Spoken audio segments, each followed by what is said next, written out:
ಆತ್ಮೀಯರೇ,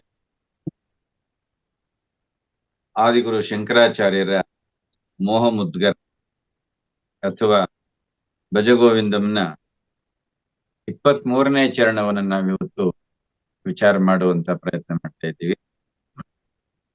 ಮೊದಲಿಗೆ ಪಲ್ಲವಿಯನ್ನ ಹಾಡಿ ಮುಂದೆ ಹೋಗ್ತೇನೆ.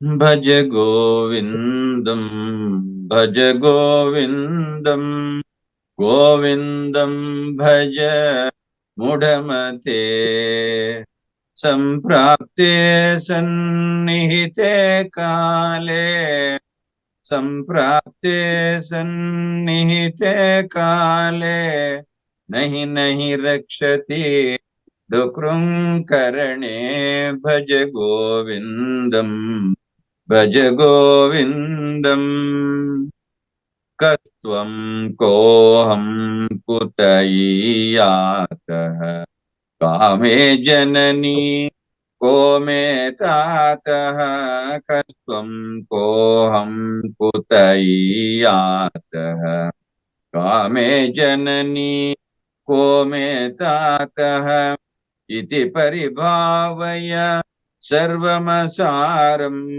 इति परिभावय सर्वमसारम् विश्वं त्यक्त्वा स्वप्नविचारम् विश्वं त्यक्त्वा स्वप्नविचारम् भज गोविंदं भज गोविंदं गोविंदं भज ಮೂಢಮತೆ. ಈ ಚರಣದ ಸ್ಥೂಲ ಭಾವಾರ್ಥ, ನೀನು ಯಾರು, ಎಲ್ಲಿಂದ ಬಂದೆ, ಜನನಿ ಜನಕರು ಹೇಗಾದ್ರು ನಿನಗೆ ಎಂಬುದ ಯೋಚಿಸು, ಕೈ ಬಿಡು ಕನಸಿನ ಲೋಕವಿದ ಅಸಾರವೆಂದನಿತರಿತು ಅಂತ ಹೇಳಿ ಈ ಒಂದು ಚರಣವನ್ನ ನಮಗೆ ಕೊಡ್ತಾ ಇದೆ. ಅಂದ್ರೆ ಪ್ರತಿಯೊಬ್ಬ ಮಾನವನ ಜೀವನವೂ ಕೂಡ ಅನೇಕ ವಿಧವಾದ ಬಂಧನಗಳಿಂದ ಎಣೆಯಲ್ಪಟ್ಟಿರುತ್ತೆ. ಬಾಳ್ವೆಯ ತೆರೆಯ ಹಿಂದೆ ವ್ಯಕ್ತಿಗಳಿಗೆ ಇರ್ತಕ್ಕಂಥ ಪರಸ್ಪರ ಸಂಬಂಧದಲ್ಲಿ ಅಂಕುಡೊಂಕುಗಳು ಇದ್ದೇ ಇರುತ್ತೆ. ಯಾರ ಜೀವನವೂ ಕೂಡ ಅಷ್ಟು ಸುಲಲಿತವಾಗಿಲ್ಲ. ಪ್ರತಿಯೊಬ್ಬರ ಜೀವನದಲ್ಲೂ ಕೂಡ ಏನಾದ್ರೂ ಒಂದು ಅಂಕುಡೊಂಕು ಇದ್ದೇ ಅಂತಕ್ಕಂಥದ್ದು ಇದ್ದೇ ಇರುತ್ತೆ. ನನಗೂ ಮತ್ತು ನನ್ನ ಸುತ್ತಮುತ್ತಲು ಇರ್ತಕ್ಕಂತಹ ವಸ್ತುಗಳಿಗೂ ಮತ್ತು ಜೀವಿಗಳಿಗೂ ಇರ್ತಕ್ಕಂಥ ಸಂಬಂಧವನ್ನ ಸರಿಯಾದ ದೃಷ್ಟಿಯಲ್ಲಿ ಇಟ್ಟುಕೊಳ್ಳಬೇಕಾದ್ರೆ ಮೊದಲು ನನ್ನನ್ನ ನಾನು ಅರ್ಥಕೋಬೇಕು. ನಾನು ಯಾರು, ನಾನು ಎಲ್ಲಿಂದ ಬಂದೆ, ನಾನು ಯಾತಕ್ಕಾಗಿ ಬಂದಿದ್ದೀನಿ, ನನ್ನ ಮುಂದಿನ ಗುರಿ ಏನು, ಈ ಪ್ರಶ್ನೆಯನ್ನು ನಾವು ಹಾಕೊಂಡು ಆ ಪ್ರಶ್ನೆಗೆ ಸಂಬಂಧಿಸಿದ ವಿಚಾರವನ್ನು ನಾವು ತಿಳಿತಾ ಹೋದಂತೆ ನಮಗೆ ಗೊತ್ತಾಗತ್ತೆ ನಾವು ಈ ವಸ್ತು ಮತ್ತು ಜೀವಿಗಳು ಇವರಿಂದ ನಾನು ಎಷ್ಟರ ಮಟ್ಟಿಗೆ ನಾನು ದೂರ ಇರಬೇಕು. ದೂರ ಇದ್ದಷ್ಟು ನನಗೆ ಶ್ರೇಯಸ್ಸು ಅಂತಕ್ಕಂಥದ್ದು ನಮ್ಗೆ ಗೊತ್ತಾಗ್ತದೆ. ನಾನು ಕುಡುಕನೋ ಆಗಿರ್ಬೋದು, ಹುಚ್ಚನಾಗಿರ್ಬೋದು, ಅದಿಲ್ಲದಿದ್ರೆ ಮತ್ತಾವುದಾದ್ರೂ ಕಾರಣದಿಂದ ನನ್ನನ್ನು ನಾನು ಮರೆತು ಲೋಕದ ವಸ್ತು ಮತ್ತು ಜೀವಿಗಳೊಡನೆ ಭಾವನಾತ್ಮಕವಾಗಿ ಸಂಬಂಧವನ್ನ ಇಟ್ಕೊಂಡ್ಬಿಟ್ಟಾಗ ಅದು ಎಷ್ಟು ಕೆಟ್ಟದ್ದು ಅಂತಕ್ಕಂಥದ್ದು ಗೊತ್ತಾಗುತ್ತೆ. ಕ್ಷೇಮಕರವಲ್ಲದ ಅಪಾಯಕಾರಿಯಾದ ಸಂಬಂಧವನ್ನಿರಿಸಿಕೊಂಡಿದ್ದೇನೆ ಎನ್ನುವುದರಲ್ಲಿ ಸಂದೇಹವಿಲ್ಲ. ಈ ದೇಹ ನಾನು, ಈಕೆ ನನ್ನ ಹೆಂಡತಿ, ಇವರು ನನ್ನ ಮಕ್ಕಳು, ಇವರು ನನ್ನ ಗಂಡ, ಮತ್ತೆ ಈ ವಸ್ತುಗಳೆಲ್ಲವೂ ನನ್ನದು, ಈ ಮನೆ ನನ್ನದು, ಈ ಒಡವೆ ನನ್ನದು ಎಂತಕ್ಕಂತ ಭಾವದಲ್ಲಿ ನಾನು ಮತ್ತು ನನ್ನದು, ನನ್ನಿಂದ, ನನಗಾಗಿ, ನನಗೋಸ್ಕರ ಅಂತಕ್ಕಂತಹ ಭಾವನೆಯನ್ನ ನಾನೇನಾದ್ರು ತಾಳ್ಕೊಂಡಿದ್ದೆ ಆದ್ರೆ, ಆ ಸಂಬಂಧದಲ್ಲಿ ನನ್ನ ಮನಸ್ಸನ್ನು ನಿಲ್ಲಿಸ್ಕೊಂಡಿದ್ದೆ ಆದ್ರೆ ಇದು ಅತ್ಯಂತ ಕ್ಷೇಮಕರವಲ್ಲದ ಅಪಾಯಕಾರಿಯಾದ ಸಂಬಂಧ ಅಂತ ಹೇಳ್ತಾ ಇದ್ದಾರೆ. ಯಾಕೆ ಅಂತ ಹೇಳಿದ್ರೆ ಈ ದೇಹವು ನಾನಲ್ಲ, ಈ ಮನಸ್ಸು ನನ್ನದಲ್ಲ ಅಂತಕ್ಕಂಥದನ್ನ ಅನೇಕ ಮಂದಿ ಗುರುಗಳು ಹೇಳ್ಕೊಟ್ಟಿದ್ದಾರೆ. ಈ ದೇಹವು ನಾನಲ್ಲ, ಈ ಮನಸ್ಸು ನನ್ನದಲ್ಲ, ಇವೇ ನನ್ನದಲ್ಲ ಅಂತಂದ್ಮೇಲೆ ಈ ದೇಹಕ್ಕೆ ಸಂಬಂಧಪಟ್ಟಂತಹ, ಈ ದೇಹ ಸಂಪಾದನೆ ಮಾಡಿರ್ತಕ್ಕಂತಹ ಆಸ್ತಿ ಇರ್ಬೋದು, ಈ ದೇಹಕ್ಕೆ ಸಂಬಂಧಪಟ್ಟಂತಹ ಹೆಂಡತಿ ಮಕ್ಕಳು ಬಂಧು ಬಳಗ, ಇವ್ರು ಯಾರು ಕೂಡ ನಾನಲ್ಲ, ಇವರು ನನ್ನವರಲ್ವೇ ಅಲ್ಲ. ಬದುಕಿನಲ್ಲಿ ನಾವು ಲೋಕದ ಜೊತೆಯಲ್ಲಿ ವಿವೇಕಯುತವಾದ ಸಂಬಂಧವನ್ನ ಇರಿಸ್ಕೋಬೇಕು ಅಂತ ಹೇಳ್ತಾ ಇದ್ದಾರೆ. ಚಿನ್ಮಯಾನಂದ ಸ್ವಾಮೀಜಿಗಳು ಏನ್ ಹೇಳ್ತಾ ಇದ್ದಾರೆ, ವಿವೇಕಯುತವಾದ ಸಂಬಂಧವನ್ನ ಇಟ್ಕೋಬೇಕು ಅಂತ. ಏನಾಗಾದ್ರೆ ನಾವೆಲ್ಲ ಅವಿವೇಕಿಗಳ? ಇಲ್ಲ, ನಾವೆಲ್ಲರೂ ವಿವೇಕಿಗಳೇ. ಮತ್ತೆ ವಿವೇಕಯುತವಾದ ಸಂಬಂಧ ಅಂದ್ರೆ ಏನು ಅಂದ್ರೆ, ಯಾವುದು ಶಾಶ್ವತವಲ್ಲ. ವಿವೇಕ ಅಂದ್ರೆ ಏನು? ಯಾವುದು ಸರಿ, ಯಾವುದು ತಪ್ಪು, ಯಾವುದು ಶಾಶ್ವತ, ಯಾವುದು ಅಶಾಶ್ವತ, ಯಾವುದು ಹುಟ್ಟಿದೆ, ಯಾವುದು ನಾಶವಾಗುತ್ತೆ. ಈ ಜಗತ್ತಿನಲ್ಲಿರ್ತಕ್ಕಂಥ ಪ್ರತಿಯೊಂದು ಕೂಡ ಹುಟ್ಟುತ್ತೆ, ಸಾಯುತ್ತೆ. ನಿತ್ಯ ಅನಿತ್ಯ. ನಿತ್ಯವೂ ಇರ್ತಕ್ಕಂಥದ್ದು ಯಾವುದು? ನಾನು ಮಾತ್ರ ಅನಿತ್ಯ ಆಗಿರ್ತಕ್ಕಂಥ. ಮಿಕ್ಕದ್ದೆಲ್ಲವೂ ಅನಿತ್ಯವಾದದ್ದು. ಅಂದ್ರೆ ಆತ್ಮನು ಮಾತ್ರ ಅವಿನಾಶಿ, ಅವನು ಮಾತ್ರ ನಿತ್ಯನಾಗಿರ್ತಕ್ಕಂಥವನು, ಮಿಕ್ಕಿದ್ದೆಲ್ಲವೂ ಅನಿತ್ಯವಾದದ್ದು ಎನ್ನುವಂತಹ ಸತ್ಯವನ್ನ ನಾವು ಅರ್ಥಕೋಬೇಕು. ಇದನ್ನ ಅವ್ರು ಹೇಳ್ತಾ ಇದ್ದಾರೆ, ವಿವೇಕಯುತವಾದ ಸಂಬಂಧವನ್ನ ಇಟ್ಕೋಬೇಕು. ಆ ಮೂಲಕ ನಾವು ಪಡಿತಕ್ಕಂತಹ ಅತ್ಯಂತ ಪ್ರಯೋಜನಕಾರಿಯಾದ ಜ್ಞಾನ ಅಂತಂದ್ರೆ ಆಗ ನಮ್ಮನ್ನ ನಾವು ತಿಳ್ಕೊಳ್ಳೋದಕ್ಕೆ ಸಾಧ್ಯ. ನಮ್ಮಲ್ಲಿರ್ತಕ್ಕಂತಹ ಮೌಢ್ಯತೆಯಿಂದಾಗಿ ನಾವು ದಾರಿ ತಪ್ಪಿ ವರ್ತಿಸಿ ಮರುಳರ ಹಾಗೆ, ಅಂದ್ರೆ ಹುಚ್ಚರಂತೆ ಅಥವಾ ಕುಡುಕರ ತರಹ ನಾವು ವರ್ತಿಸ್ತಾ ಇದ್ದೀವಿ. ಈ ರೀತಿಯ ವರ್ತನೆಯಿಂದ ನಮ್ಮಲ್ಲಿ ಅಹಂಕಾರ ಮತ್ತು ಮಮಕಾರಗಳು ಉತ್ಪತ್ತಿ ಆಗ್ತಾ ಇದ್ದಾವೆ. ಅಹಂಕಾರ ಅಂದ್ರೆ ಏನು? ಬೇರೆಯವ್ರ ಮೇಲೆ ದೌರ್ಜನ್ಯ ಮಾಡೋದು ಮಾತ್ರ ಅಹಂಕಾರ ಅಲ್ಲ. ಈ ದೇಹ ನಾನು, ಇಲ್ಲಿ ಕಾಣಿಸ್ತಾ ಇರ್ತಕ್ಕಂಥದ್ದೆಲ್ಲವೂ ಕೂಡ ಸತ್ಯವಾಗಿರ್ತಕ್ಕಂಥದ್ದು ಅನ್ನೋದನ್ನ ತಿಳ್ಕೊಂಡಿರೋದೇ ಅಹಂಕಾರ. ನಾನು ಹೆಣ್ಣು, ನಾನು ಗಂಡು, ನಾನು ಕರಿಯ, ನಾನು ಬಿಳಿಯ, ನಾನು ಉತ್ತಮ, ನಾನು ಕನಿಷ್ಠ,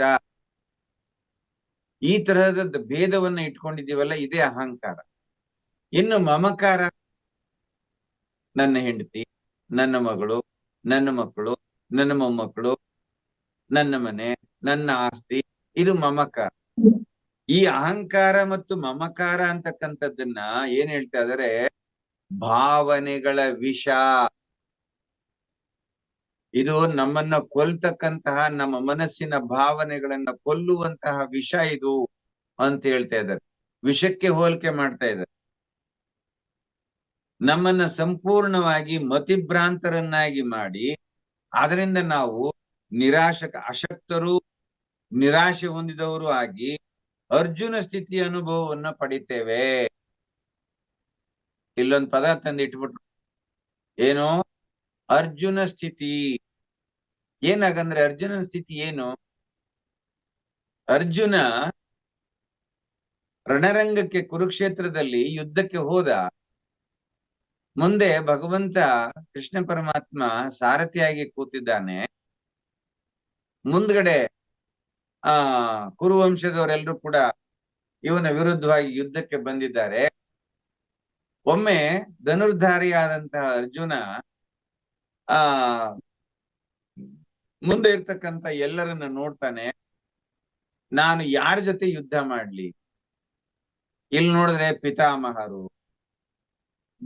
ವಿದ್ಯೆಯನ್ನು ಕಲಿಸ್ತಕ್ಕಂಥ ಗುರುಗಳು, ಭೀಷ್ಮ ಪಿತಾಮಹರು, ಎಲ್ರು ಸೋದರರು, ಬಂಧುಗಳು, ಮತ್ತೆ ಇಲ್ಲಿರ್ತಕ್ಕಂಥ ಸೈನ್ಯವೆಲ್ಲವೂ ಕೂಡ ಪೂರ್ಣ ನನ್ನದೇ ರಾಜ್ಯದ, ನನ್ನದೇ ಜನ. ಈ ಜನ ಬೆಳೆದಂತ ಅನ್ನವನ್ನ ನಾನು ತಿಂದಿದ್ದೀನಿ. ಈಗ ನಾನು ಯಾರನ್ನ ಕೊಲ್ಲೋದು ಅಂತೇಳಿ ಅವನಿಗೆ ದುಃಖ ಆಗತ್ತೆ. ಪರಮಾತ್ಮನಿಗೆ ಕೇಳ್ತಾನೆ, ಭಗವಂತ ನಾನು ಏನ್ ಮಾಡ್ಲಿ, ನನಗೆ ಯಾಕೋ ಕೈ ಬರ್ತಾ ಇಲ್ಲ. ಯಾಕಂದ್ರೆ ಇಲ್ಲಿರೋರು ಯಾರೂನು ದುಷ್ಟರಲ್ಲ, ಯಾರೂನು ನನ್ನ ಬೇಡವಾದವರಲ್ಲ, ಇಲ್ಲೆಲ್ರೂ ನನಗ್ ಬೇಕಾದವ್ರೆ. ನನ್ನನ್ನ ಚಿಕ್ಕಂದಿಂದ ಎತ್ತಿ ಮುದ್ದಾಡಿ ವಿದ್ಯಾಭ್ಯಾಸ ಕಲಿಸಿದಂತವ್ರು, ಅವರನ್ನ ನಾನು ಈಗ ಯುದ್ಧ ಮಾಡಿ ಕೊಲ್ಬೇಕಾ ಎಂತಕ್ಕಂತ ಪ್ರಶ್ನೆಯನ್ನ ಕೊಡ್ತಾನೆ. ಆಗ್ಲೇನೆ ಭಗವದ್ಗೀತೆ ಅಂತಕ್ಕಂಥದ್ದು ಸೃಷ್ಟಿಯಾಗಿದ್ದು ಭಗವಂತನಿಂದ. ಕೊಲ್ಲೋದಿಕ್ಕೆ ಕೊಲ್ಲೋದಿಕ್ಕೆ ನೀನ್ ಯಾರು, ಕೊಲ್ಲಿಸ್ಕೊಳ್ಳೋದಕ್ಕೆ ಅವ್ರು ಯಾರು, ನೀನು ಕೇವಲ ಕಾರಣ ಅಷ್ಟೇ. ಆದ್ರೆ ಇಲ್ಲಿ ಎಲ್ಲದಕ್ಕೂ ಕಾರಣೀಕರ್ತನಾಗಿರ್ತಕ್ಕಂಥವ್ ನಾನಿದ್ದೀನಿ. ಮಾಡ್ತಾ ಇರೋನು ನೀನಲ್ಲ, ಮಾಡಿಸ್ಕೊಳ್ತಾ ಇರೋರು ಅವರಲ್ಲ. ಕೊಲ್ತಾ ಇರೋನು ನೀನಲ್ಲ, ಕೊಲ್ಲಿಸ್ಕೊಳ್ತಾ ಇರೋರು ಅವರಲ್ಲ. ಜೊತೆಗೆ ನೀನು ಕೊಲ್ತಕ್ಕಂಥದ್ದು ಈ ದೇಹಗಳನ್ನಷ್ಟೇ, ದುಷ್ಟ ಗುಣಗಳಿಂದ ತುಂಬಿರ್ತಕ್ಕಂತಹ ಈ ದೇಹಗಳನ್ನಷ್ಟೇ ಕೊಲ್ಲೋದು. ಒಳಗಡೆ ಆರ್ತಿ ಇರ್ತಕ್ಕಂಥ ಆತ್ಮನು ನಾನು ಒಳಗಡೆ ಎಲ್ಲರಲ್ಲಿ ಇದ್ದೀನಿ, ನನ್ನನ್ನ ನೀನ್ ಕೊಲ್ಲೋದಕ್ ಸಾಧ್ಯನ ಅಂತ ಹೇಳಿ ಭಗವಂತ ಅಲ್ಲಿ ಭಗವದ್ಗೀತೆಯ ರೂಪದಲ್ಲಿ ಅರ್ಜುನನಿಗೆ ಅವನಲ್ಲಿ ಬಂದಂತಹ ಸಂದೇಹವನ್ನ ಅಳಿಸ್ತಾರೆ. ಇದನ್ನ ಇಲ್ಲಿ ಅರ್ಜುನನ ಸ್ಥಿತಿ ಅನುಭವ ಆಗತ್ತೆ ಅಂತ ಹೇಳ್ತಾರೆ. ವಸ್ತುಗಳ ಬಗ್ಗೆ ಕೂಲಂಕುಷವಾಗಿ ಪರಿಶೀಲಿಸುವುದು ಮಾತ್ರವಲ್ಲ, ಸರಿಯಾದ ಬಗ್ಗೆ ಆ ಏನು ಈ ವಸ್ತು ಶಾಶ್ವತವಾದದ್ದ ಅಥವಾ ಅಶಾಶ್ವತವಾದದ್ದ ಅನ್ನೋದ್ರ ಬಗ್ಗೆ ಕೂಲಂಕುಷವಾಗಿ ನಾವು ಯೋಚನೆ ಮಾಡಿ, ಆಮೇಲೆ ಆಂತರಿಕವಾಗಿ ಮತ್ತು ಬಾಹ್ಯವಾದ ವಿಚಾರಗಳ ಬಗ್ಗೆ ಇರ್ತಕ್ಕಂಥ ತಪ್ಪು ಕಲ್ಪನೆಗಳನ್ನ ನಾವು ಹೋಗಲಾಡಿಸ್ಬೇಕು. ಜೀವನದಲ್ಲಿ ಯಾವುದೇ ವಸ್ತುವಿನ ಬಗ್ಗೆ ಮಿಥ್ಯ ಜ್ಞಾನ ಉಂಟಾದರೂ ಸರಿಯೇ, ಆಗ ತಪ್ಪು ಗ್ರಹಿಕೆಗಳಿಗೆ ಅವಕಾಶ ಉಂಟಾಗುತ್ತೆ. ಅಂದ್ರೆ ಯಾವುದೇ ವಸ್ತುವಿನ ಮೇಲೆ ನಾನು ಮೋಹವನ್ನು ಪಟ್ಟಾಗ ಅದು ಮಿಥ್ಯ ಜ್ಞಾನ, ಅಂದ್ರೆ ಅದು ಅಶಾಶ್ವತವಾದದ್ದು. ಕಣ್ಣಿಗೆ ಕಾಣಿಸ್ತಾ ಇದೆ ಅಷ್ಟೇ, ಆದ್ರೆ ಅದು ನಮ್ ಕೈ ಸಿಕ್ಕೋದಿಲ್ಲ. ಅದಕ್ಕೆ ಏನ್ ಹೇಳ್ತಾರೆ, ಮಿಥ್ಯ ಜ್ಞಾನ ಅನ್ನೋದಕ್ಕೆ ಕನಸಿನಲ್ಲಿ ಕಂಡ ನೆಂಟ, ಕನ್ನಡಿಯಲ್ಲಿ ಕಂಡ ಗಂಟು. ಒಂದು ಹುಡುಗ ಜಯಪ್ರದ ತುಂಬಾ ಚೆನ್ನಾಗಿದ್ದಾಳೆ, ಅವಳನ್ನೇ ಮದುವೆ ಮಾಡ್ಕೊತಾ ಇದ್ದೀನಿ ಅಂತಕ್ಕಂಥ ಮಾನಸಿಕವಾಗಿ ಕನಸಿನಲ್ಲಿ ಜಯಪ್ರದಳನ್ನೇ ಮದುವೆ ಮಾಡ್ಕೊಂಡಿರ್ತಾನೆ. ಕನಸಿನಲ್ಲಿ ಎಚ್ಚರಾದಾಗ ನೋಡಿದ್ರೆ ಬರೀ ಬೆಡ್ಶೀಟ್ ಬಿದ್ದಿರುತ್ತೆ ಪಕ್ಕದಲ್ಲಿ, ಜಯಪ್ರದ ಇರೋದಿಲ್ಲ. ಕನ್ನಡಿಯಲ್ಲಿ ಕಾಣ್ತಕ್ಕಂಥ ಗಂಟು, ಹಣದ ಗಂಟು ಅಲ್ಲೆಲ್ಲೋ ಕಟ್ಟಿದ್ದಾರೆ, ಕನ್ನಡಿಲಿ ಕಾಣಿಸ್ತಾ ಇದೆ, ಕನ್ನಡಿಲಿ ಕಾಣಿಸ್ತಾ ಇರ್ತಕ್ಕಂಥ ಗಂಟು ನನ್ನ ಕೈ ಸಿಕ್ಕೋದಿಲ್ಲ. ಹಾಗೆ ಇವೆರಡನ್ನು ನಾವು ಮಿಥ್ಯ ಅಂತ ಹೇಳ್ತೀವಿ. ಮಿಥ್ಯ ದೃಶ್ಯಗಳು ಇವೆರಡನ್ನು ನಾವು ಹಿಡ್ಕೊಳ್ಳೋದಕ್ಕೆ ಪ್ರಯತ್ನ ಮಾಡಕ್ ಹೋದ್ರೆ ನಾವು ಮತಿಭ್ರಾಂತರಾಗ್ಬಿಡ್ತೀವಿ, ದುಃಖಕ್ಕೆ ಒಳಗಾಗ್ತೀವಿ. ಆದ್ರಿಂದ ಪ್ರಾಪಂಚಿಕ ವಸ್ತುಗಳ ಯಥಾರ್ಥ ಜ್ಞಾನ ನಮಗಿಲ್ಲದೆ ಹೋದಲ್ಲಿ ಅವು ನಮ್ಮನ್ನ ವಿಪರ್ಯಾಸಕ್ಕೆ ಈಡು ಮಾಡಿಬಿಡ್ತವೆ. ನಮ್ಮ ಉತ್ಪ್ರೇಕ್ಷಿತ ಕಲ್ಪನೆಗಳಿಗೆ ತಕ್ಕಂತೆ ನಮಗೆ ಈ ಜಗತ್ತು ವಿಡಂಬನಾತ್ಮಕವಾಗಿ ಕೆಳಮಟ್ಟದ ವಿಕಾರಾಕೃತಿಯಲ್ಲಿ ಗೋಚರವಾಗ್ತಾ ಹೋಗುತ್ತೆ. ಆದ್ರಿಂದ ಆಧ್ಯಾತ್ಮ ಸಾಧಕನಿಗೆ ವೇದಾಂತ ತನ್ನಲ್ಲಿಯೇ ಪ್ರಪಂಚವನ್ನು ಕುರಿತು ಶಾಸ್ತ್ರೀಯ ರೀತಿಯಲ್ಲಿ ವಿಚಾರ ಮಾಡಬೇಕು ಅಂತ ಬೋಧನೆಯನ್ನು ಮಾಡುತ್ತೆ. ಅಂದ್ರೆ ನಾನೇ ಜಗವಾಗಿ, ನಾನೇ ಈ ಜಗತ್ತು, ನನ್ನನ್ನ ಬಿಟ್ರೆ ಈ ಜಗತ್ತು ಇಲ್ಲ, ನಾನೇ ನನ್ನೊಳು ಕೂಡಿ ನನ್ನನ್ನು ನಾನು ಅರ್ಥಕೊಳ್ಳೋದಕ್ಕೆ ಕಡೆ ಗಮನ ಕೊಡ್ಬೇಕು ಹೊರತು ಈ ಪ್ರಾಪಂಚಿಕವಾಗಿರ್ತಕ್ಕಂಥ ವಸ್ತುಗಳ ಕಡೆಗೆ ನಾನು ಗಮನವನ್ನು ಕೊಡಬಾರದು ಅಂತಕ್ಕಂಥ ಶಾಸ್ತ್ರೀಯ ರೀತಿಯಲ್ಲಿ ವಿಚಾರವನ್ನ ಮಾಡಿದಾಗ ನಮಗೆ ಸತ್ಯದ ಅರಿವಾಗತ್ತೆ. ನಮ್ಮ ಉಗಮವಾದದ್ದು ಎಲ್ಲಿಂದ, ಅಂದ್ರೆ ನಾವು ಹುಟ್ಟಿದ್ದು ಎಲ್ಲಿಂದ ಅನ್ನೋದನ್ನ ಒಮ್ಮೆ ವಿಚಾರಿಸು ಅಂತ ಹೇಳ್ತಾರೆ. ಬರೀ ಊಹೆಯ ಅಭಿಪ್ರಾಯವನ್ನೇ ನಾವು ಸ್ವೀಕರಿಸ್ಬಿಡ್ಬಾರ್ದು. ನಮ್ಮಲ್ಲಿರ್ತಕ್ಕಂಥ ಸ್ವಲ್ಪ ತಾರ್ಕಿಕ ಬುದ್ಧಿಯನ್ನು ಉಪಯೋಗಿಸಿ ನೋಡ್ಬೇಕು. ಅಂದ್ರೆ ನಾನು ಬಂದದ್ದು ಎಲ್ಲಿಂದ, ತಿರುಗಿ ನಾನು ಹೋಗೋದು ಎಲ್ಲಿಗೆ, ಮತ್ತೆ ನಾನು ಯಾವಾಗ ಎಲ್ಲಿಗೆ ಹೋಗ್ತೀನಿ ಅಲ್ಲಿಗೆ, ನಾನು ಯಾರು, ಮತ್ತೆ ಮುಂದೆ ಕಾಣಿಸ್ತಾ ಇರ್ತಕ್ಕಂಥ ನೀನ್ ಯಾರು, ನಾವೆಲ್ಲರೂ ಎಲ್ಲಿಂದ ಬಂದದ್ದು, ನಮ್ಮ ತಂದೆ ತಾಯಿಗಳು ಯಾರು, ಈ ವಿಧವಾದ ಪ್ರಶ್ನೆಗಳಿಗೆ ಸರಿಯಾದ ಉತ್ತರವನ್ನ ಕಂಡು ಹಿಡಿದು ನಮ್ಮಲ್ಲಿರ್ತಕ್ಕಂಥ ತಪ್ಪು ಕಲ್ಪನೆಗಳನ್ನ ಹೋಗಲಾಡಿಸ್ಕೊಂಡು ಯಥಾರ್ಥ ಜ್ಞಾನವನ್ನು ಅರಿಯೋದಕ್ಕೆ ಪ್ರಯತ್ನ ಮಾಡಿ. ಇದೇನ್ ಹಿಂಗಂದ್ಬಿಟ್ರಲ್ಲ, ನಾನು ಬಂದಿದ್ದು ಎಲ್ಲಿಂದ ಅಂತ ಕೇಳಿದ್ರೆ ಈ ಪ್ರಶ್ನೆಗೆ ಉತ್ತರ ನಾನೆಲ್ಲಪ್ಪ ಹುಡುಕ್ಲಿ? ಅದಕ್ಕೆ ಗುರುವಿನಿಂದ ಉಪದೇಶವನ್ನ ಪಡೆದಾಗ, ಗುರುಗಳು ಅದಕ್ಕೆ ಸಾಕಷ್ಟು ಗ್ರಂಥಗಳಿದಾವೆ ತಾಯಿಯ ರೂಪದಲ್ಲಿ, ಆ ಗ್ರಂಥಗಳ ಮೂಲಕ ನಾವು ಆ ಒಂದು ವಿಚಾರವನ್ನ ನಾವು ತಿಳ್ಕೋಬಹುದು. ಮತ್ತೆ ನಾನು ಹೋಗೋದೆಲ್ಲಿಗೆ, ಯಾವಾಗ ಹೋಗ್ತೀನಿ? ಕಠೋಪನಿಷತ್ತಿನಲ್ಲಿ ನಚಿಕೇತ ಯಮಧರ್ಮರಾಜನಿಗೆ ಇದೇ ಪ್ರಶ್ನೆ ಕೇಳುದು, ನಾವು ಸತ್ ಮೇಲೆ ಎಲ್ಲಿ ಹೋಗ್ತೀವಿ ಅಂತ ಕೇಳಿ. ಅದಕ್ಕೆ ಉತ್ತರವನ್ನ ಅಷ್ಟು ಸುಲಭವಾಗಿ ಯಮಧರ್ಮರಾಜ ಅವನಿಗೆ ಹೇಳೋದಿಲ್ಲ, ಆದ್ರೆ ಅವನು ಬಿಡೋದಿಲ್ಲ. ಏನೆಲ್ಲ ಆಮಿಷಗಳನ್ನ ತೋರಿಸ್ತಾನೆ ಯಮಧರ್ಮರಾಜ. ನಿನ್ನನ್ನು ಚಿರಂಜೀವಿಯನ್ನಾಗಿ ಮಾಡ್ತೀನಿ, ಹಾಗ್ ಮಾಡ್ತೀನಿ, ಹೀಗ್ ಮಾಡ್ತೀನಿ, ಆ ವರ ಕೊಡ್ತೀನಿ, ಈ ವರ ಕೊಡ್ತೀನಿ, ಏನೆಲ್ಲ ಹೇಳಿದ್ರು ಕೂಡ ನಚಿಕೇತ ಕೇಳುದೊಂದೇ, ನನಗೆ ಅದು ಯಾವ್ದು ಬೇಡ, ನಾನ್ ಸತ್ ಮೇಲೆ ಎಲ್ಲಿ ಹೋಗ್ತೀನಿ, ಅದನ್ನ ಹೇಳು ಸಾಕು ನನಗೆ ಅಂತ ಕೇಳ್ತಾನೆ. ಅಂದ್ರೆ ಈ ರೀತಿಯ ವಿಷಯಗಳನ್ನ ನಾವು ಸಂಪೂರ್ಣವಾಗಿ ತಿಳ್ಕೊಂಡಾಗ ಇಲ್ಲೊಂದು ಮಾತು ಬಂತು, ನನ್ನ ತಂದೆ ತಾಯಿ ಯಾರು ಅಂತ. ಇದೇನ್ ಹಿಂಗ್ ಕೇಳ್ತಿರಲ್ಲ ನೀವು, ನಮ್ ತಂದೆ ತಾಯಿಗಳು ನಮಗ್ ಗೊತ್ತಿಲ್ವೇ? ಮಾತೃದೇವತಾ ಪಿತೃದೇವತೆ ಇವರೆಲ್ರು ಪ್ರತ್ಯಕ್ಷ ದೇವರುಗಳಲ್ವೇ? ಅವ್ರನ್ನೇ ಯಾರು ಅಂತ ನಾವು ಪ್ರಶ್ನೆ ಮಾಡೋದಾ ಅನ್ನುವ ಸಂಶಯ ಬರ್ಬೋದು. ಈ ತಂದೆ ತಾಯಿಗಳು ಈ ದೇಹಕ್ಕೆ ಮಾತ್ರ ಕಾರಣರೇ ಹೊರತು ಒಳಗಡೆ ಇರುವ ಚೈತನ್ಯಕ್ಕೆ ಕಾರಣರಲ್ಲ. ವಿವೇಚನೆಯುಕ್ತವಾಗಿ ನಾವು ಯೋಚನೆ ಮಾಡಿದ್ದೇ ಆದ್ರೆ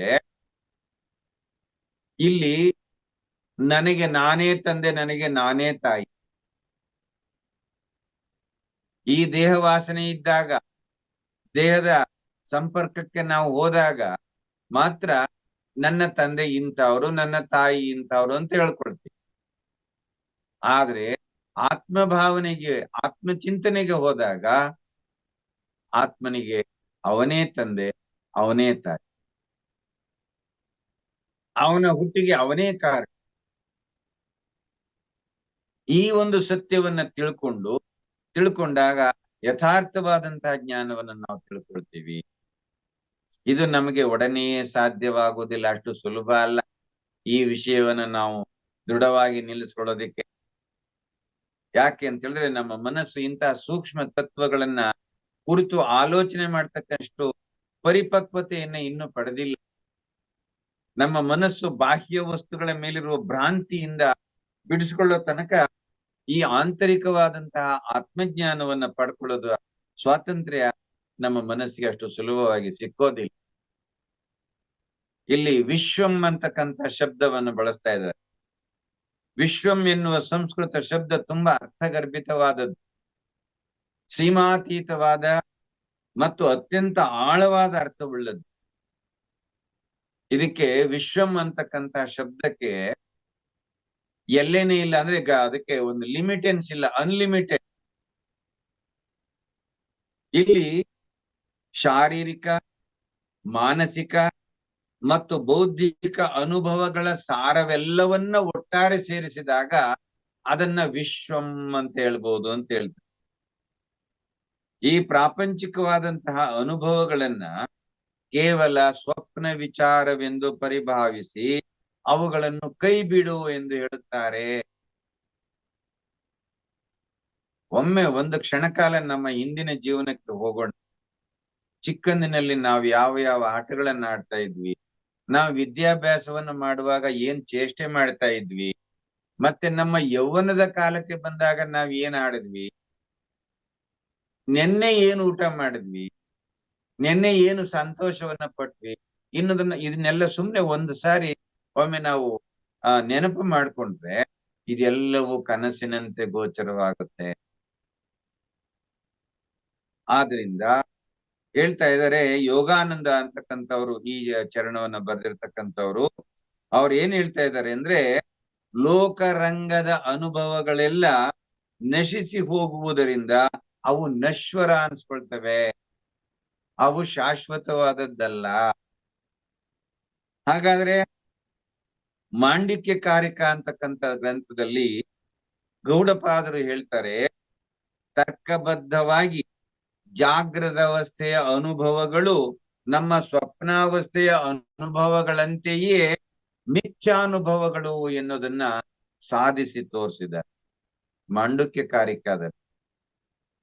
ಅಂದ್ರೆ ಜಾಗೃತ ಅಂದ್ರೆ ಎಚ್ಚರವಾಗಿರ್ತಕ್ಕಂಥ ಈ ಸಮಯದಲ್ಲಿ ನಾವು ಏನೇನು ಕಾರ್ಯಗಳನ್ನ ಚಿಕ್ಕಂದಿನಿಂದ ಮಾಡ್ಕೊಂಡು ಬಂದಿದ್ದೀವಿ, ಅವುಗಳಿಗೂ ರಾತ್ರಿ ನಾನು ಕನಸಿನಲ್ಲಿ ಕಂಡಂತದ್ದಕ್ಕೂ ಯಾವುದೇ ವ್ಯತ್ಯಾಸವಿಲ್ಲ.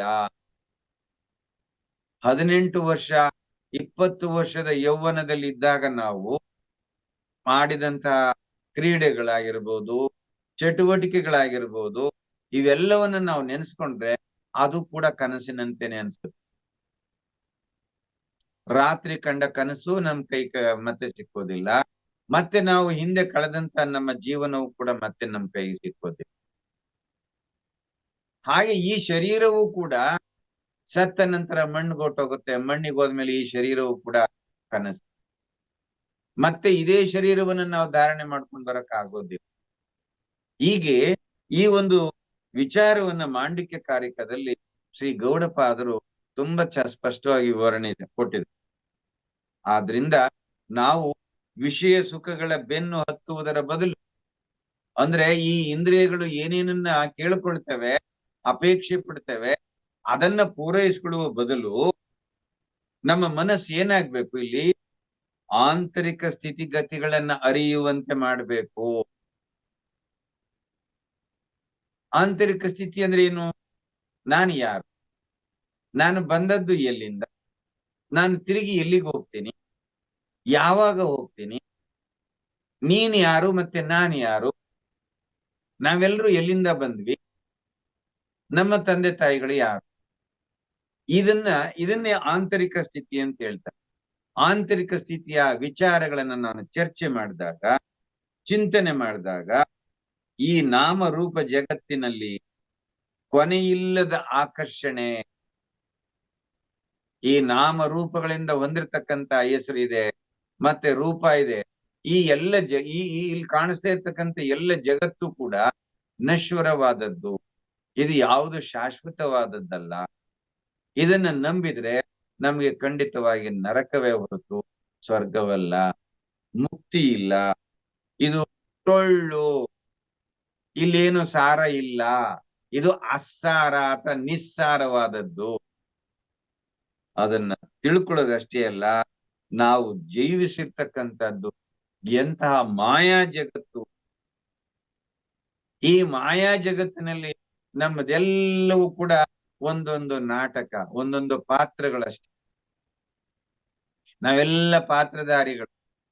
ರಾತ್ರಿ ರಾಜನ ಪಾತ್ರ ಮಾಡ್ತಾನೆ, ಬೆಳಗಾಗೋಷ್ಟೊತ್ತಿಗೆ ಬೆಳಗ್ಗೆ 5:30 6 ಗಂಟೆಗೆ ಮಂಗಳ ಹಾಡ್ಬಿಟ್ಟು ಆ ಬಣ್ಣ ಒಡವೆ ಹಾಕೊಂಡಿದ್ದ ಎಲ್ಲ ವೇಷಭೂಷಣಗಳನ್ನೆಲ್ಲ ಬಿಚ್ಚಿ ಪಕ್ಕಕ್ಕೆ ಇವನಿಗೆ ಯಾರು ಮೇಕಪ್ ಮಾಡಿದ್ನೆಲ್ಲ ಅವನು ಕೊಟ್ಬಿಟ್ಟು, ಮತ್ತೆ ಅವನು ತನ್ನ ಹೆಗಲ ಮೇಲೆ ನೇಗಿಲು ನೊಗ ಹಾಕೊಂಡು ಎತ್ತುಗಳು ಹೊಡ್ಕೊಂಡು ಹೋಗಿ ಹೊಲ ಉಳ್ತಾನೆ. ರಾತ್ರಿ ರಾಜನಾಗಿ ಅರಸನಾಗಿ ನರ್ತಕಿಯರ ಮುಂದೆ ನರ್ತಕಿಯರನ್ನ ಕುಣಿಸ್ಕೊಂಡು ಅವ್ರ ಜೊತೆ ನರ್ತನವನ್ನ ಮಾಡಿದಂತವನು ಬೆಳಿಗ್ಗೆ ಎದ್ದು ರೈತನಾಗಿಯೋ ಅಥವಾ ಒಬ್ಬ ಶಿಕ್ಷಕನಾಗಿಯೋ, ರಾತ್ರಿ ಇವನು ಯಾರು ಈ ದುರ್ಯೋಧನ ಇವ್ರಗಳ ಜೊತೆನಲ್ಲಿ ಶಕುನಿ ಪಾತ್ರ ಮಾಡಿದ್ದು ಒಳ್ಳೆ ಮನುಷ್ಯನೇ. ರಾತ್ರಿ ಶಕುನಿ ಪಾತ್ರವನ್ನ ಮಾಡಿ ದುಷ್ಟ ಕಾರ್ಯಗಳನ್ನ ಮಾಡಿಸ್ತಾ ಇದ್ದ ಅಂತವನು ಇವತ್ತು ಒಬ್ಬ ಸೋಷಿಯಲ್ ವೆಲ್ಫೇರ್ ಆಫೀಸರ್ ಆಗಿ ಪೆನ್ ಹಿಡ್ಕೊಂಡು ಜೀಪಲ್ಲಿ ಹೋಗಿ ತನ್ನ ನ್ಯಾಯಸ್ಥಾನದಲ್ಲಿ ಕೂತ್ಕೊಂಡು ತನ್ನ ಅಧಿಕಾರವನ್ನ ನಡೆಸ್ತಾನೆ. ಹೀಗೆ ಈ ಯಥಾರ್ಥವಾಗಿರ್ತಕ್ಕಂಥ ಸತ್ಯವನ್ನ ತಿಳಿಬೇಕೇ ಹೊರತು ಈ ಅಶಾಶ್ವತವಾದಂತಹ ಟೊಳ್ಳಾದಂತಹ ಈ ವಿಷಯಗಳಲ್ಲಿ ಮನಸ್ಸನ್ನ ಕೊಡೋದು ಬೇಡ ಅಂತಕ್ಕಂಥದ್ದು ಈ ಚರಣದಲ್ಲಿ ಬರ್ತಕ್ಕಂತಹ ಅಪಾರವಾದಂತಹ ಎಲ್ರೂ ನಾವು ಅನುಸರಿಸಬೇಕಾಗಿರ್ತಕ್ಕಂಥ ವಿಚಾರ. ಈ ವಿಚಾರವನ್ನ ಹೊಂದಿರತಕ್ಕಂಥ ಈ ಚರಣವನ್ನ ಶ್ರೀ ಯೋಗಾನಂದ ಶಂಕರಾಚಾರ್ಯರ ಮತ್ತೊಬ್ಬ ಶಿಷ್ಯರಾದಂತಹ ಯೋಗಾನಂದರು ಈ ಒಂದು ಶ್ಲೋಕವನ್ನ ರಚಿಸಿದ್ದಾರೆ. ಹಾಗಾಗಿ ಆತ್ಮೀಯರೇ, ಈ ದಿವಸ ಈ ಒಂದು ನಮ್ಮೆಲ್ಲರ ಆತ್ಮೋನ್ನತಿಯನ್ನ ಮಾಡ್ಕೊಳ್ಳೋದಕ್ಕೆ ಅತ್ಯಂತ ಅವಶ್ಯಕವಾಗಿರ್ತಕ್ಕಂತಹ, ನಮ್ಮೆಲ್ಲರಿಗೂ ಆ ಸತ್ಯದ ಜ್ಞಾನವನ್ನ, ಸತ್ಯದ ಅರಿವನ್ನ ಮೂಡಿಸ್ತಕ್ಕಂತ ಈ ಒಂದು ಚರಣಕ್ಕೆ ಮಂಗಳಾಚರಣೆಯನ್ನ ಆಡ್ತಾ ಈ ಒಂದು ವಿಚಾರವನ್ನ ತಮ್ಮ ಜೊತೆಯಲ್ಲಿ ಹಂಚಿಕೊಳ್ಳೋದಕ್ಕೆ ಅವಕಾಶ ಮಾಡಿಕೊಟ್ಟಿದ್ದಕ್ಕಾಗಿ ಮಹಾವತಾರ್ ಫೌಂಡೇಶನ್ಗೆ ಮತ್ತು ವಿಚಾರವನ್ನ ಕೇಳಿಸ್ಕೊಂಡಿದ್ದಕ್ಕಾಗಿ ತಮಗೆಲ್ಲರಿಗೂ ಕೂಡ ಅನಂತ ಧನ್ಯವಾದಗಳನ್ನ ಅರ್ಪಣೆ ಮಾಡ್ತಾ ಇದ್ದೇನೆ. Hari Om. Thank you sir. ಹಾಗೆ ಇನ್ನೊಂದು ವಿಷಯವನ್ನ ತಮ್ಮಲ್ಲಿ ಅರಿಕೆ ಮಾಡ್ಕೋಬೇಕು ಅನ್ಕೊಂಡೆ. ಅದೇನು ಅಂತ ಹೇಳಿದ್ರೆ, ಮುಂದಿನ ತಿಂಗಳು 21ನೇ ತಾರೀಕು ಇಂಟರ್ನ್ಯಾಷನಲ್ ಯೋಗ ಡೇ, ವಿಶ್ವ ಅಂತಾರಾಷ್ಟ್ರೀಯ ಯೋಗ ದಿನಾಚರಣೆ ಇದೆ. ಅದರದ್ದು ಇದು ಪ್ರೋಟೋಕಾಲ್ ನನ್ನ ಹತ್ರ ಬಂದಿದೆ. ಅದನ್ನ ನಾನು ಕೋರ್ ಟೀಮ್ ನಲ್ಲಿ ನಾನು ಕಳಿಸ್ಕೊಡ್ತೀನಿ. ದಯಮಾಡಿ ಎಲ್ರು ಕೂಡ ಅದನ್ನ ಒಂದೊಂದು ಕಾಪಿಯನ್ನ ಪ್ರಿಂಟ್ ಮಾಡಿಸ್ಕೊಳ್ಳಿ. ಪ್ರಿಂಟ್ ಮಾಡಿಸ್ಕೊಂಡು ಇಟ್ಕೊಂಡ್ರೆ ಮುಂದಿನ ತಿಂಗಳು 1ನೇ ತಾರೀಕಿಂದ 5 ಗಂಟೆಯಿಂದ 5:30 ತನಕ ಇದನ್ನ ನಾನೇ ನಿಂತು ಅಭ್ಯಾಸ ಮಾಡಿಸುವ ಒಂದು ಪ್ರಯತ್ನ ಮಾಡ್ತೀನಿ. 20 ದಿನಗಳ ಕಾಲ ಇದನ್ನ ಎಲ್ರು ಅಭ್ಯಾಸ ಮಾಡೋದಕ್ಕೆ ಪ್ರಯತ್ನ ಮಾಡಿ. ಮತ್ತೆ ಎಷ್ಟು ಜನರು ನಮ್ಮಲ್ಲಿ 71-80 ಜನ ಇದೀವಿ, ನಾವೆಲ್ಲರೂ 5 ಗಂಟೆಗೆ ಅಸೆಂಬಲ್ ಆಗೋಣ. ಅಸೆಂಬಲ್ ಆಗಿ ಪ್ರತಿಯೊಬ್ಬರ ಹತ್ರನು ಕೂಡ ಆ ಒಂದು ಚಾರ್ಟ್ ಅನ್ನ ಇಟ್ಕೋಬೇಕು, ಅದನ್ನ ಅಭ್ಯಾಸ ಮಾಡ್ಬೇಕು. ಮತ್ತೆ ತಮಗೆ ಬಿಡುವಾದಾಗ್ಲೂ ಕೂಡ ಅದನ್ನ ಪ್ರತಿನಿತ್ಯದನೂ ಕೂಡ ಅದನ್ನ ಅಭ್ಯಾಸ ಮಾಡೋದಕ್ಕೆ ಪ್ರಯತ್ನ ಮಾಡಿ. ನಾನು ಆಮೇಲಿಂದ ಕಳಿಸ್ಕೊಡ್ತೀನಿ. ಅದನ್ನ ಕಲರ್ ಪ್ರಿಂಟ್ ಹಾಕ್ಸ್ಕೊಂಡು ಒಂದು A4 ಶೀಟಲ್ಲಿ ಅಷ್ಟೇ ಇರೋದು, ಅದೇನು ಹೆಚ್ಚಿಗೆ ಇಲ್ಲ. ಮತ್ತೆ ಸುಲಭವಾಗಿ ಎಲ್ರೂ ಅಭ್ಯಾಸ ಮಾಡ್ಬೋದು. ಆದ್ರಿಂದ 1ನೇ ತಾರೀಕಿಂದ ನಾನು ಈ ಒಂದು ಕಾರ್ಯವನ್ನ ಮಾಡ್ಬೇಕು ಅಂತ ಅನ್ಕೊಂಡಿದ್ದೀನಿ, ಸಂಕಲ್ಪ ಮಾಡಿದ್ದೀನಿ. ನನಗೆ ಮಹಾವತಾರ್ ಬಾಬಾಜಿಯವರಾಗ್ಲಿ ಅಥವಾ ನಮ್ಮ ಸುಭಾಷ್ ಪತ್ರಿಜಿ ಗುರುಗಳಾಗ್ಲಿ, ಹಾಗಾಗಿ ನಮ್ಮ ಆದಿಶಂಕರಾಚಾರ್ಯರಾಗ್ಲಿ, ಅವರೆಲ್ರಿಗೂ ನನಗೆ ಈ ಒಂದು ಕಾರ್ಯವನ್ನ ಮಾಡೋದಕ್ಕೆ ಶಕ್ತಿಯನ್ನ, ಯುಕ್ತಿಯನ್ನ ಕೊಡ್ಬೇಕು ಅಂತೇಳಿ, ಹಾಗೆ ತಮ್ಮೆಲ್ಲರ ಸಹಕಾರವನ್ನ ಕೂಡ ನಾನು ಬೇಡ್ತಾ ಇದ್ದೀನಿ. ಶರಣ. Thank you sir.